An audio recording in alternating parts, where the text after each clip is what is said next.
Ladies and gentlemen, welcome back to the shop for another rifle review. Today we have the Desert Tech SRS A2 in standard configuration versus the covert. Today we're going to go through the rifle, go through the different features and options, some of the things you may or may not know about it, and yeah, let's get started on this thing. Starting at the rear of the rifle, we've got a modular butt pad assembly that is adjustable in length of pull. The butt pad itself is quite sticky, and it attaches by just a friction lock with a release button on the bottom. And so when you pull that off, that's what actually allows you to do the quick change caliber system and change the bolt out on these things, as well as add and subtract any length of pull that you might need for your rifle. It's a good system. It's comfortable. It's quite squishy. Recoil wise, I shoot this thing at 308. I'm very happy with it. There's nothing wrong with it in that sense. What they did between the A1s and the A2s is the A1s automatically came with a monopod in the rear. It added about a pound of weight. So what they did to lighten up this rifle is they actually deleted it and added it as an option for after the fact. So you can still add that monopod after. I believe it's around $500 if you're going to add it after the fact. I don't use it, I just use a bag, so this is fine enough for me. And this is actually how this is configured as a rifle and as a buttstock. It's a pretty good bag holder for when you're shooting off a bench rest. Now, moving slightly forward, you can see here's your mag release. It's in a decent spot. I mean, you can definitely operate it with one hand and pull the mag out. It's if you got big fingers. If you don't, the mag sits kind of further up in the rifle, kind of up here. The pro and con, the mag sits quite firmly, so when you hit the release button, it doesn't actually even move. That's with the bolt open, so you actually have to, see if I can do it with one hand here. Yeah, you actually have to pull that mag out. It doesn't just fall free. I'm sure with a little bit of time, maybe and a little bit of wear on the mag, it would.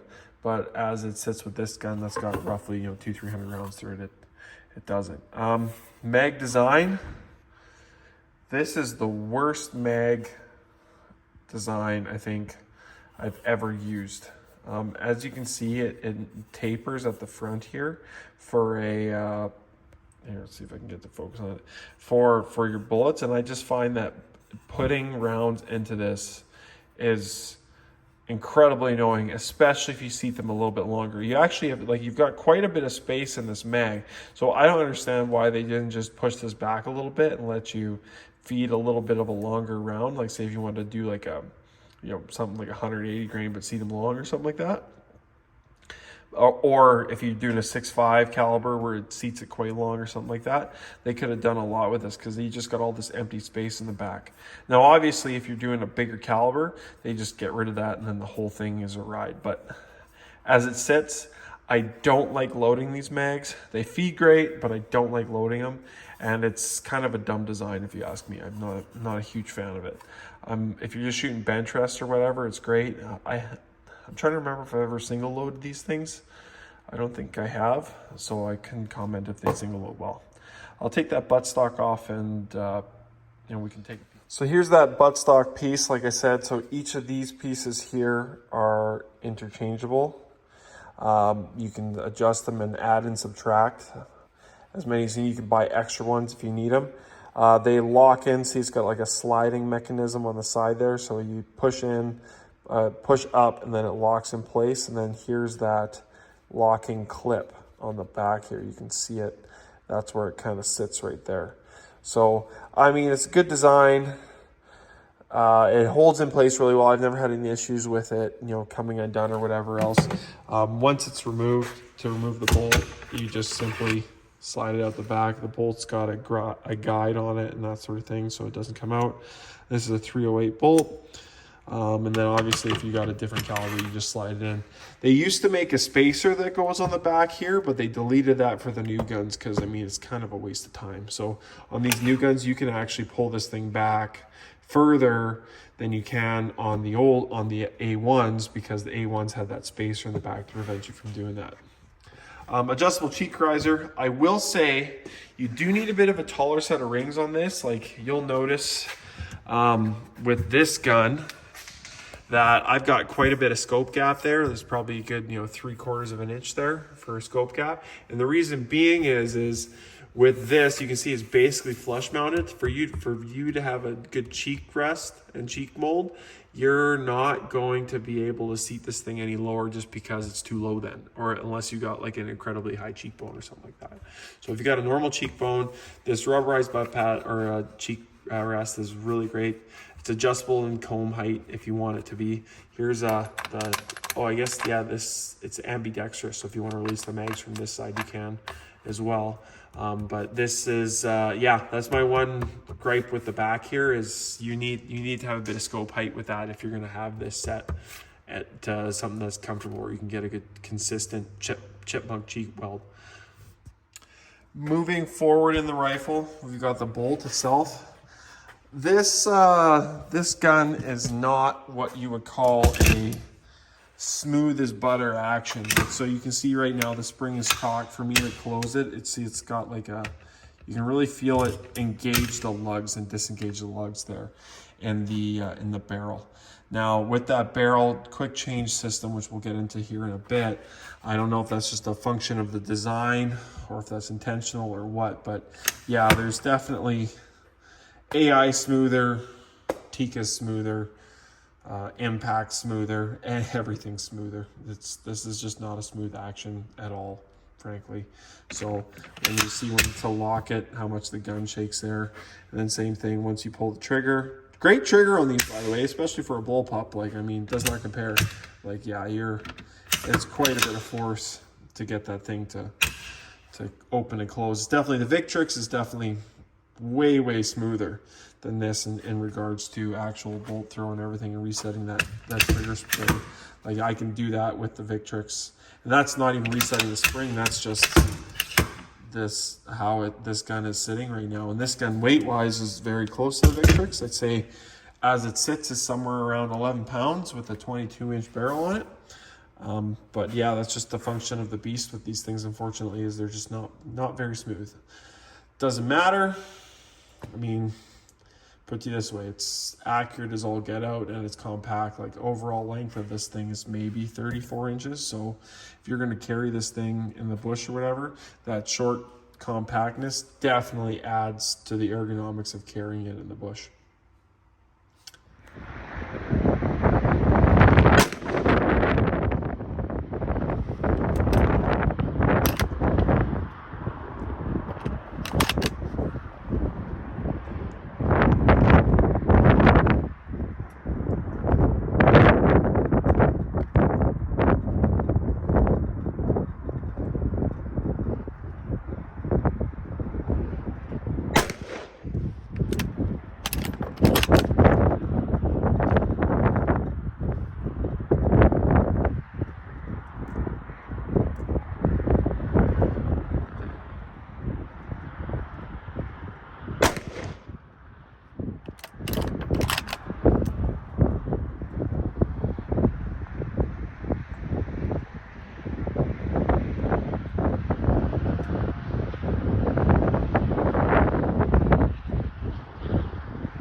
Moving on to the action past the bolt. So the bolt it's interesting because the bolt locks in the back here, And what you would have as your action is technically back here, and your chamber's right here. So in a regular gun, you'd have your action here and then your chamber up here.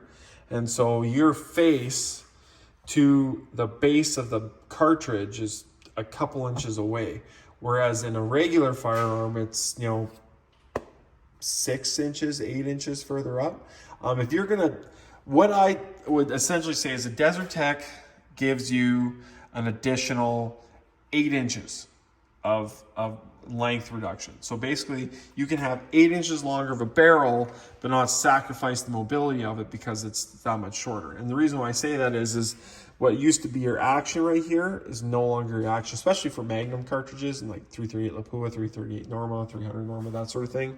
This is going to be way more compact for you, a lot smoother, whole 9 yards. Now, a lot more compact. I mean, now the question is do you really want the explosion of from a muzzle brake hitting you in the face 8 inches closer?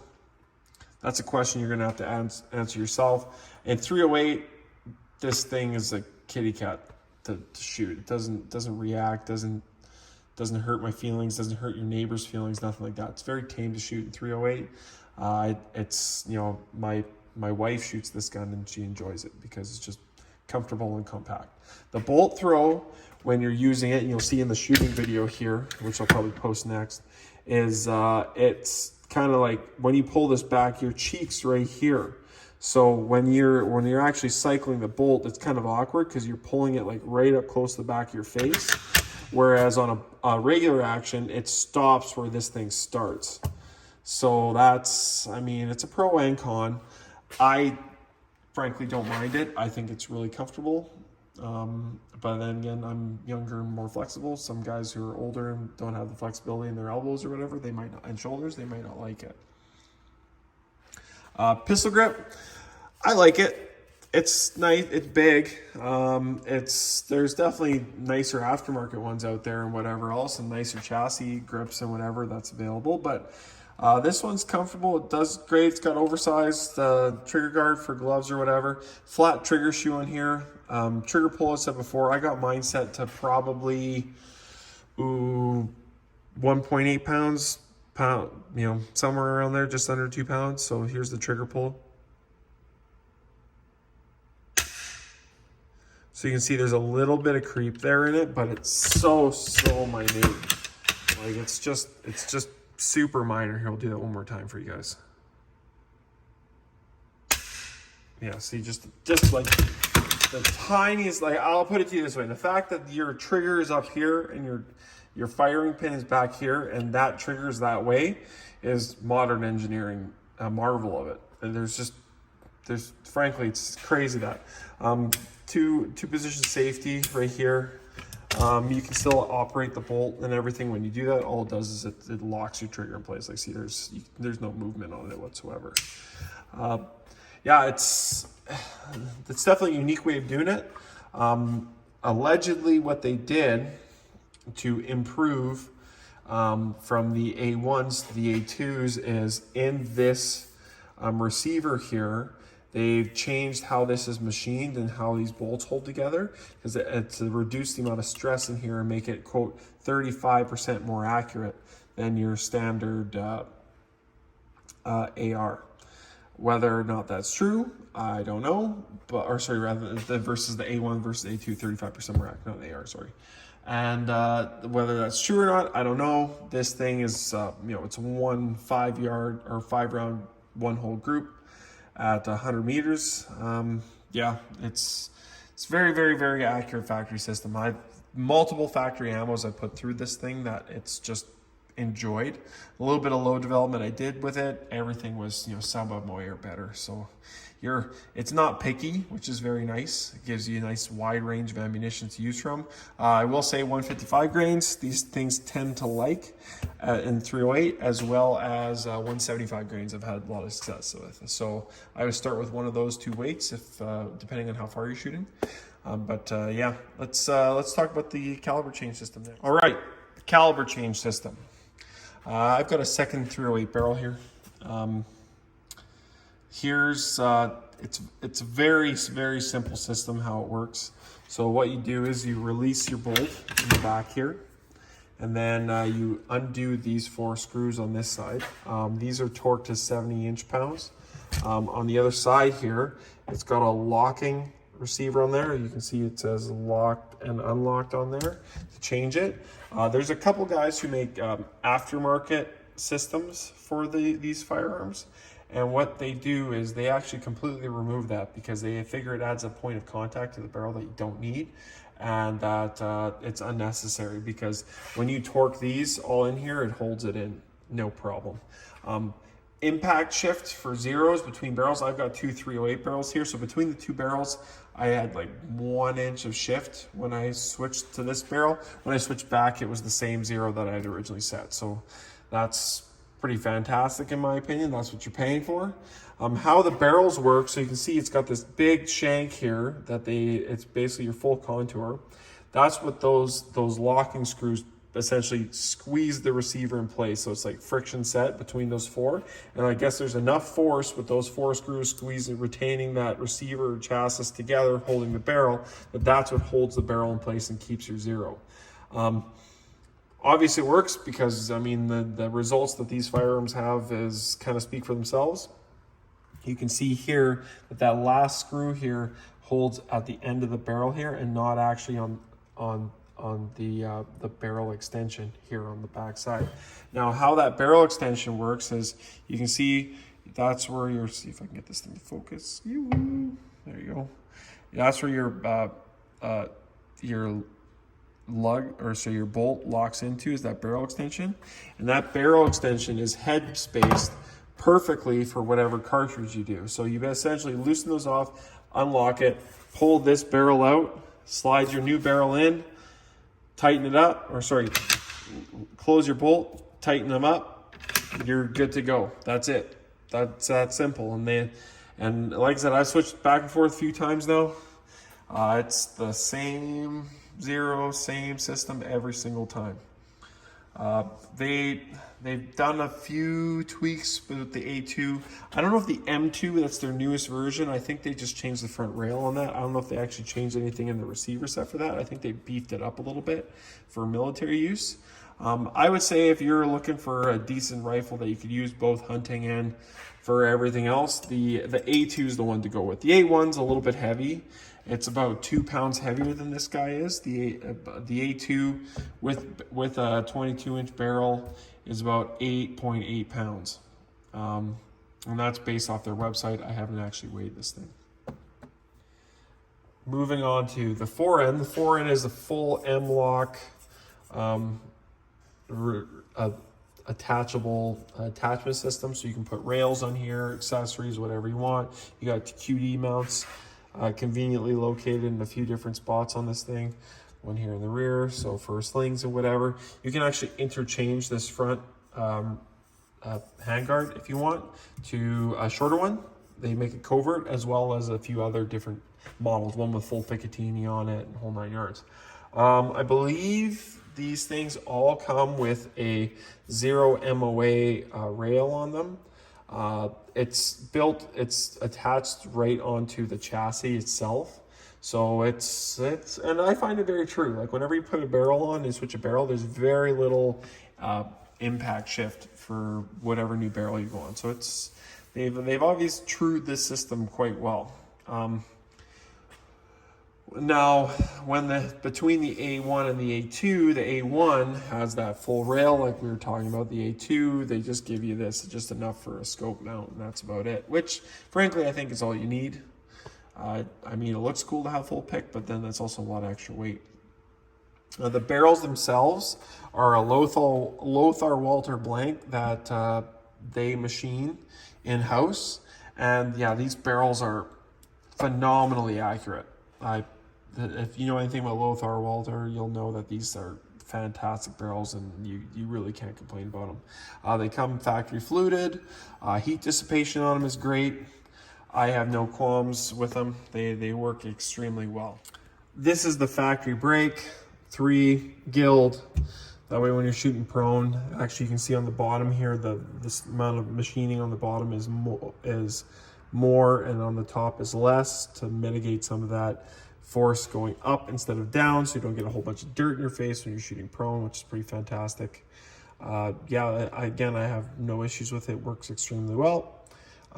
You don't have to spend the money on it. I did notice that these brakes only come in a couple different sizes.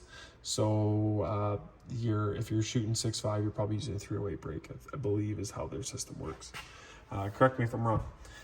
The pick rail on the front here comes factory. Yeah, again, no issues with it. It's just, you know, threaded into place. I don't think it's M-locked in the front there. I think it's actually just threaded in place with screws. But yeah, it's, you know, for attaching bipods or whatever else, I believe there's a few companies now who are making Arca rail attachments for the bottom for the front here.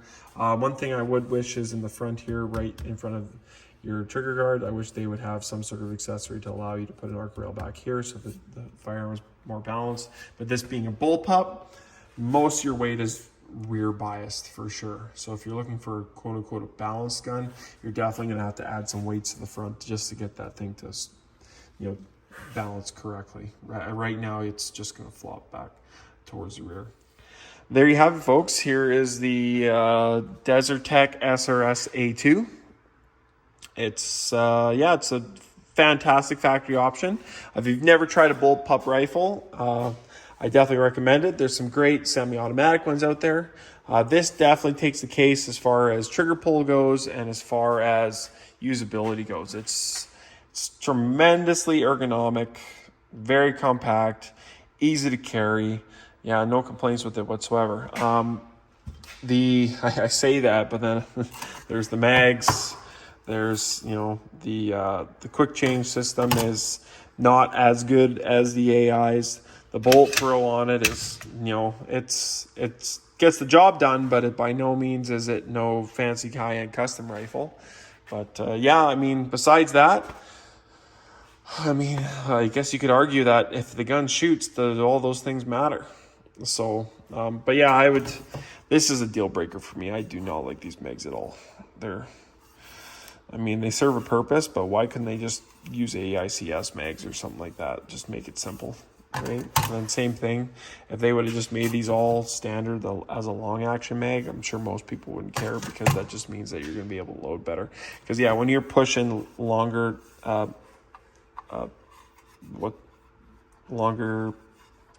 cartridges in here, you can see that front feed lip that's your curve. So that's what feeds the cartridge into the chamber. It's these front things here, because it's narrower. So your bullet is going to go above it, but then the cartridge itself, your brass casing is going to scrape on these.